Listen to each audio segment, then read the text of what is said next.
Welcome to the fourth installment of Boils My Blood. Today we are going to touch on a topic that lies very closely to my own heart. Gamers, the communities, and the industry surrounding it. What are they, where do they come from, but most importantly, why do they boil my fucking blood? Because they are ignorant beyond fucking belief, that's fucking why. Now, I'm not going to start with the definition this time. I have many things to say and I want to go through them rather quickly. I will try and keep them as short as possible, but I can't promise anything. I personally identify as legendary Dragon Gamer King. But in all seriousness, I have difficulty keeping interest in anything. I've had 100 different hobbies and pastimes during my 28 years of life, and even though I say that, there's always been a certain constant during it. A passion that would not die. A passion rooted so deeply I wanted to make my career in it. And I stood on those university grounds and I was ready to sign up for this world-renowned game development course. And I just couldn't bring myself to it. I just could not go through with it.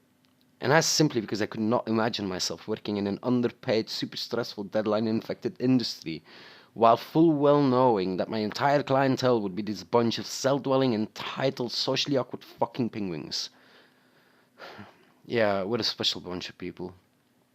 And now, with this latest surge in popularity, we can safely state that gaming has moved from the obscure basement dwellers to the front of popular culture. I mean, fucking Adam Sandler made a movie about it. Horrendous one. Trying to cash in. He made Pac-Man the bad guy.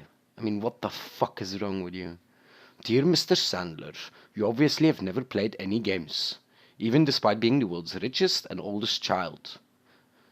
Yeah, okay, never mind all that, we're not doing any open letters today. What I'm trying to show you, though, is that gaming is popular.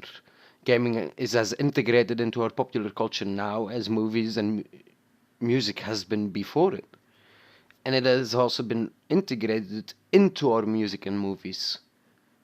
This means that there has been a huge influx of people who play games. And that also brings an influx in the type of people that play games. And to put that very bluntly, that fucked us over in every fucking way. Just a heads up, I'm going to list a lot of topics here. I'm not going to spend a lot of time on any of them, because if I did, this video would easily be a few hours long.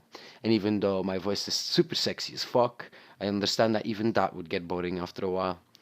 So here we go. First of all, let's talk industry. This just boggles my mind. I can explain this over and over and over again, and honestly, they're pretty self-explanatory, eh? Yet, they're not really understood by the majority of gamers. Pre-orders. Stop buying games before you know the quality of the product, or even if the company is utilizing any shady practices. We buy into this idea that we get extras when we pre-order things. Guess what? We don't.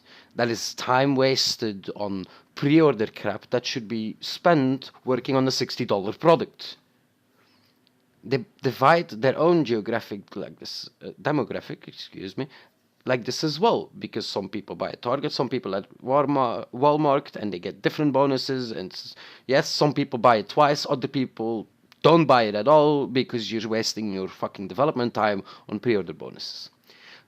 A nice example was the Deus Ex pre-order bullcrap that went on a few months ago. It claimed to give you a choice of your pre-order bonus, and barely anyone understood that this was massive gating, massive content gating. It didn't give you the choice of the content you were getting, it gave you the choice of the content you were not getting. But thank God for Jim fucking Sterling, and Total Biscuit. Early access. Stop buying unfinished fucking games. It's my personal biggest gripe. Buying into games before they are fucking finished. Giving the developers money for doing half-assed work. It's like we have no idea about the value of money. Would you buy a car without doors or an engine? If they get paid for an unfinished product, how are they going to keep the motivation up to actually finish this product when they already received their profit from it? Paid betas. We used to get paid to test games for developers, huh?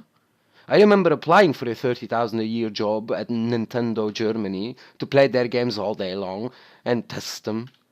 And now they expect us to buy into their game before we even know any details about it, so we can work for them while they earn money off of us.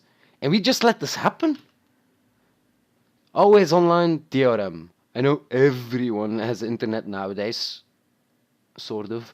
I just don't trust your servers or services to stay online so that I can actually play with my internet connection. If there were no countries where there was no internet, I would still not trust a AAA publisher or developer to keep its services running. Diablo and SimCity, anyone? Remember that bullshit? And also, don't fucking try bullshitting me, huh? Blizzard has enough experience to do a decent, efficient launch by now. And then we get to day one DLC, the shadiest shit of all. Now, I love buying extra content for a game I thoroughly enjoyed. There's a few rules that come with that, though. For starters, I need extra content when I buy downloadable fucking content. And I need to see what I'm spending my money on, the quality and the size of it. Because, I mean, seriously, Bethesda, $20 for horse armor? Are you fucking shitting me? Second of all, I want you to work on the game during its development, not on the DLC. And cutting parts out of the game to place them behind paywalls on day one doesn't count, eh, BioWare? It doesn't. Art resources, with which I mean artists, can be put to good use in the later stages of development. They aren't used anymore, so they can start working on this extra content. They begin making concept art and bring forth ideas to the producers and stuff like that. It works perfectly fine. But your modelers, your animators, your marketing, and your fucking coders, they need to be working on the disc, not on the extra money. Oh, yeah, the extra content. And all that shady fucking stupidness all comes from the single same cause. My last point for the industry part, overblown fucking budgets. Call of Duty using $4 billion to create its underwhelming 720p 30 FPS visuals, and we think that's normal, that's true, and that's like it should be.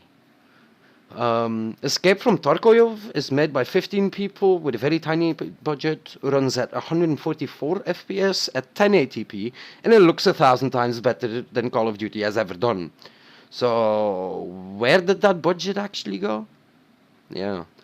The result of this is that developers cry that they need to sell 100 million copies to stay afloat after their huge investment. And they create these games purely for the weakest consoles, all of them her PC Master Race. Produce an unimpressive shit product, and it sells more copies than it did last year. Which brings me to the gamers themselves. Because it's easy to point the finger at a company's shady practices. It's a lot harder to understand that we allow and endorse this behavior ourselves. If we had stood up to this from the start, they would have never been allowed to do this. But we are complacent, whiny, entitled little plebeians, and we are also completely ignorant, especially about the business surrounding our so-called passion. As mentioned earlier, Call of Duty releases the same exact game with a reskin every single year. Most sport games do this as well. FIFA, Madden, NFL, all these things. We cry about that, we complain and we tweet and we make videos on YouTube lamenting this behavior. Yet every year, millions upon millions of people buy this game. And it's always more people than the year before. We show the companies with our money what we want. And what we want is not innovation. And we love this hypocrisy. We absolutely excel at it. A good example is the following. In sheer numbers, gamers are the social group that yearly donate most money to charity. Events take place all the time. You see gamers collecting money for charity on Twitch and on YouTube. And you see them band together to raise over $100,000 for each event they do. And it's amazing. It's gorgeous. You got big prominent names like Athena, who used to play World of Warcraft, and he became a spokesperson for Razer Europe, donating millions upon millions of his hard-earned money. And that's what it is, by the way. It's hard-earned money. And what do we do to them? How do we respond to this benevolent little Belgian nerd who spends all his gains on making other people's lives better? We call him names, we threaten him, and we mock him because he has a good heart, simply because we are envious of all the success he's had. And we troll and harass these people, make some of them even fear for their life, like Anita Sarkeesian, for example, who, by the way, fucking deserves it. We'll have a video on that later. Just her. You feel the hypocrisy just drip off of it. You taste this bitterness in your fucking mouth. You understand how small-minded all this bullcrap really is. And I know the cause for it, and it's really simple. If you watch more prominent YouTubers who work professionally in the game industry, you will have heard them say this thing too. People were fanboys. That's the cause for all of it. They are fanatics about something. That's what fans are. They're fanatics about something. And these people fail at criticizing the thing they love. They cannot see behind the stuff they love and see its flaws and be outraged about those flaws. And that is weak. It is a disservice to the thing you claim to love. Because critique is how we improve what we love.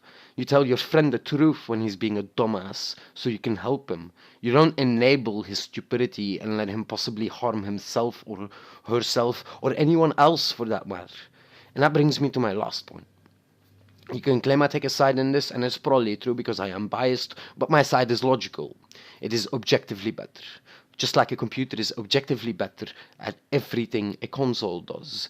And it does more. For difficulties, we only need one, a controller. Fighting games, racing games just work better with a control. Funny thing how PC gamers can be rational about the stuff they need, even if that's so-called from the peasantry. We still need that because some games simply work better with it, just like other games simply work better with a mouse and keyboard. You cannot deny this. This is objectively true. A computer is stronger in technology and has a stronger library. We are cheaper than a console is. Maybe not in the initial buy-in, although that really doesn't, differ all that much anymore. Our games are always cheaper. Our library is bigger. We have markets like indie games and free-to-play games. We have Steam sales every 3 weeks, which means we buy your $60 game for $40 in the first week it came out. Do you understand what I'm saying here? You can sit on your couch, on your lazy ass, and watch your television on a computer as well. It's not just consoles that can do that. So, and on top of all of this, Sony and Microsoft know that you will defend your purchase no matter what. It's a lot easier to fight each other over a choice than understand and realize that we might have made the wrong one. But hey, you can't tell a console peasant he's a peasant without making him go pheasant all on your ass, can you now? Where's my goddamn scotch? Hey guys, thanks for watching. Leave a comment below. You can read doobly-doo for more informations. And like, subscribe and share please. I'll see you guys next time.